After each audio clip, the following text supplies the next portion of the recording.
मैं मौलाना मोहम्मद अमान कादरी उर्फ अमान मियाँ आज आप हजरात के दरमियान हाजिर हुआ हूँ एक अहम मुद्दे को लेकर के, जो पूरे आलम इस्लाम, जो पूरे हिंदुस्तान के अंदर है, ख़ासकर महाराष्ट्र के अंदर जो चुनावी मामलात हो रहे हैं। जैसा कि महाराष्ट्र के अंदर इलेक्शन का माहौल है, चुनाव का माहौल है, और हम लोग जो मुसलमान हैं वो सियासत में कमज़ोर हैं, बल्कि बहुत कमज़ोर हैं।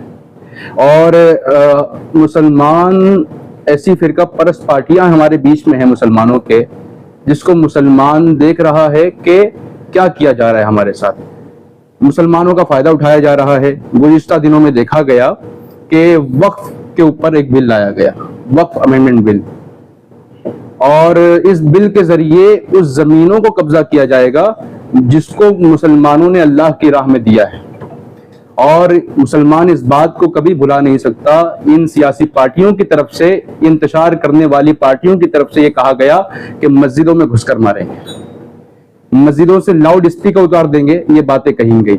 हिजाब पर पाबंदी और दीगर मसाइल हैं। खास करके मुसलमानों का जो मसला है, जब देखा जाए कि हमारे ही मुल्क के, हमारे ही रियासत महाराष्ट्र के अंदर जब देखा जाए, जब नबी अलैहिस्सलातु वस्सलाम की गुस्ताखी की गई तो ये अहम मुद्दा था, इस पर किसी ने बात नहीं की, कहीं एफआईआर नहीं हुई। कई लोगों ने एफआईआर करने की कोशिश की, एफआईआर नहीं हुई। जैसा कि देखा जाए, वागले पुलिस स्टेशन हमारा जो थाने के अंदर आता है, और यहाँ पर एक मसला हुआ कि नबी अलैहिस्सलातु वस्सलाम की जात पर जब गुस्ताखी हुई सल्लल्लाहु अलैहि वसल्लम, तो लोगों ने एफआईआर करने के लिए नौजवानों के साथ हम लोग इकट्ठा हुए।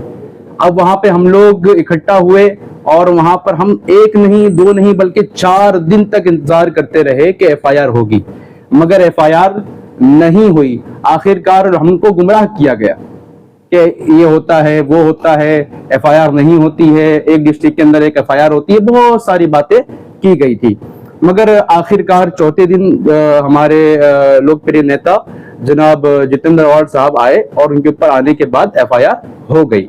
एक बात ये, इसके साथ जो मामला जुड़ा हुआ है वो ये है कि मुसलमानों ने कुछ दिनों पहले, कुछ महीनों पहले ये चीजें देखी हैं कि किस तरीके से जुल्म किया जा रहा है।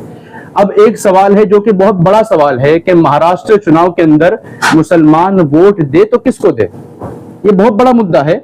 बात छोटी है मगर अहम है। जो परेशानियां हम झेल रहे हैं, हम देख रहे हैं कि हमारे नबी के शान में गुस्ताखी हो रही है, तब कोई मुसलमान लीडर बोलता नहीं है, कोई मुहिम नहीं चलाता है, कोई बात नहीं करता है। अब मुझे यहाँ पे एक सवाल दिल में है, हर मुसलमान के दिल में है, जो मुसलमान वोटर्स हैं, कि भाई वोट दिया जाए तो किसको दिया जाए। अब एक सवाल यह जुमला है, अब जिस मुसलमान के दिल के अंदर जर्रा बराबर भी ईमान होगा तो मुसलमान ऐसी पार्टी को वोट नहीं देगा जो पार्टी इस मसले पर बात ना करे। क्या मसला है, हमारी जरूरियात क्या है, हमारा मसला और मुद्दा क्या है। मुसलमानों का सबसे बड़ा मसला है माल, दौलत, रुपये से बड़ा मसला है नबी की नामूस। वक्फ बिल, इसका सपोर्ट नहीं होना चाहिए। दूसरी चीज, हमारी बहन, बेटी, माँ, उनके सरों से ये पार्टी कहती है, सियासी पार्टियां जो इंतशार फैला रही है पूरे मुल्क के अंदर, ये कहती हैं कि हम माँ बहनों के सरों से हिजाब खींच लेंगे। ये मस्जिदों के अंदर घुसकर मारने की बात करते हैं। ये बात करते हैं कि हम मस्जिदों से लाउड स्पीकर को उतार देंगे। अब मुसलमान खुद फैसला करे, इतना बड़ा मसला है। अब हम ऐसी पार्टियों को कैसे वोट देंगे। अब सवाल यह है कि अगर इनको वोट नहीं देना है तो अब किसको वोट दिया जाए। तो अब वोट दिया जाएगा, मैं कहूंगा मुसलमान सेकुलर पार्टीज की तरफ रुजू करें। मुराद क्या है, अब सेकुलर पार्टी को वोट दिया जाए। क्यों, अब मैंने मिसाल दी कि जितेंद्र आवाड साहब, ये लोग इन लोगों ने काम किया है। सेकुलर पार्टी को वोट दिया जाए और जहां पर मुस्लिम पार्टियां जो है अपने जो है लीडरशिप में है, वहां पर उनको वोट देकर जिताया जाए। अब आखिरी बात उस पर आते हैं।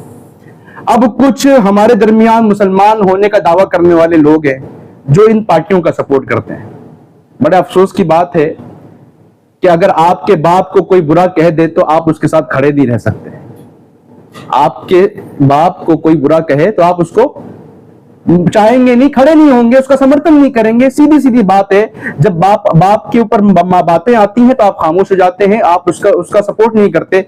ये बात मुसलमानों के माल, दौलत, रुपये से बढ़कर है। मुसलमान बता रहा हूं, मुसलमान नबी सल्लल्लाहु अलैहि वसल्लम के नामूस के लिए, नबी सल्लल्लाहु अलैहि वसल्लम के साथ, नबी सल्लल्लाहु अलैहि वसल्लम के सामने जो गुस्ताखी करते हैं उनके साथ खड़े रहने वाले के साथ खड़ा नहीं रहेगा इस बात।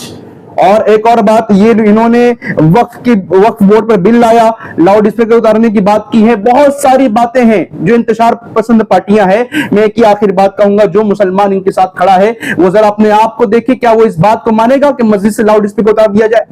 वो इस बात को मानेगा कि माँ बहन बेटियों के सर से हिजाब को खींच लिया जाए? क्या वो इस बात को मानेगा कि गुस्ताखी जो की जा रही है वो सही है गलत? अल्लाह अकबर। अगर उनसे पूछा जाएगा वो कहेगा कि मैं इसके साथ नहीं खड़ा हूं। तो मैं आखिर में बात कहूंगा, ऐसी पार्टियों का साथ ना दें, अपने फायदे को साइड में रख दीजिए, दीन को अव्वल रखिए। आप पार्टियों के चक्कर में आकर मुसलमान होने की बुनियाद पर ऐसे लोगों का फायदा ना दे। इस शेर के साथ मैं अपनी बातों को खत्म करता हूं। अब वक्त बदलना हाथ में है, अब वक्त बदलना हाथ में है, हम वोट से बाजी जीतेंगे। और सर, आपने कहा था कि आपको गुमराह किया गया, तो आखिर आपको गुमराह किसने किया? गुमराह किसने किया है जो देखना है, पिछले दिनों भी देखा गया, जैसे कि जब ये मामलात आए थे, एफआईआर की गई थी, इसके ऊपर जो मामलात हुए थे, जो आप देखेंगे न्यूज जाकर के, काफी न्यूज चैनल ने चलाया है, आप जाके देखें किस तरीके से हमें कहा गया था। गुमराह इन बातों से किया गया कि एक डिस्ट्रिक्ट के अंदर एफआईआर नहीं हो। अब वो जो आप देखेंगे, तो मैं नाम देना पसंद नहीं करूंगा, मगर वो उस बंदे ने किया है। आप जाकर देखें, जिसको समझ आती है, जिसने वाकयात शुरू से आखिर देखे हैं, वो समझ में आ जाएगी बात।